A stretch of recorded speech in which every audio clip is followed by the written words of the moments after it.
बिहार, असम, पश्चिम बंगाल लगातार भारतीय जनता पार्टी की सरकार बन रही है। ऐसे में 2027 को कैसे देख रहे हैं आप?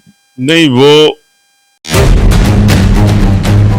और जैसा आपने कहा अभी नीट के बारे में या जो और भर्तियों में घोटाले और पेपर लीक हुए हैं उन सब के बारे में, तो मैं ये स्पष्ट रूप से कहना चाहता हूँ, जो सरकार पेपर की रक्षा ना कर सकती है वो इंसानों की रक्षा कैसे करेगी।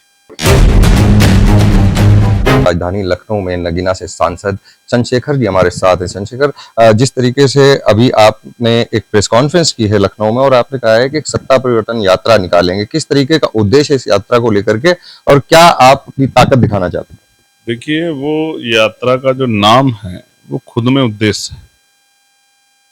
पिछले 2 योजनाओं से उत्तर प्रदेश में भारतीय जनता पार्टी की सरकार है और उस सरकार ने नौजवानों को, किसानों को, महिलाओं को, अल्पसंख्यकों को क्या दिया है ये भी किससे छिपानी है। इनके साथ साथ कर्मचारियों को, अधिकारियों को क्या दिया है, पत्रकारों को क्या दिया, किस तरह का माहौल बनाया है, बेरोजगारी में कहां खड़े हैं, महंगाई में कहां खड़े हैं, कानून व्यवस्था में क्या स्थिति है, महिला सशक्तिकरण पे हम लोग कहां खड़े, ये सब सीधी सादी साफ तस्वीर जनता के सामने चली गई है। और सरकार इतनी कमजोर है कि पंचायत चुनाव नहीं करा पाई।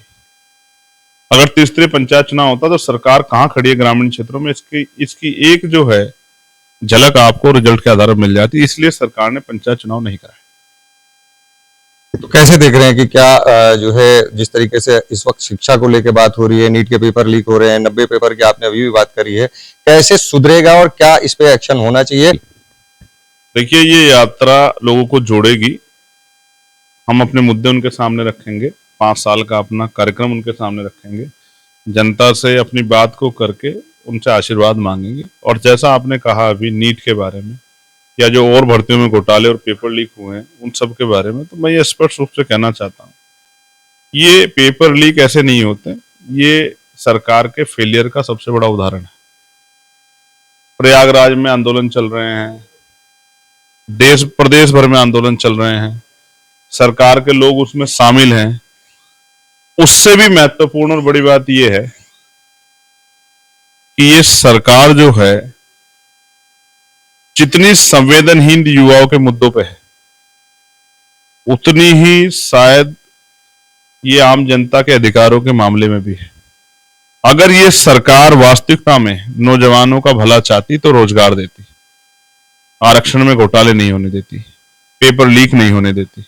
लेकिन इस सरकार ने सिर्फ और सिर्फ युवाओं के सपनों को नहीं तोड़ा, उनके परिवार के जो सपने थे, जो इच्छाएं थी, उनको का भी गला घोटा है। जनता इनको माफ नहीं करेगी, जनता इनको वोट की चोट से जवाब देगी।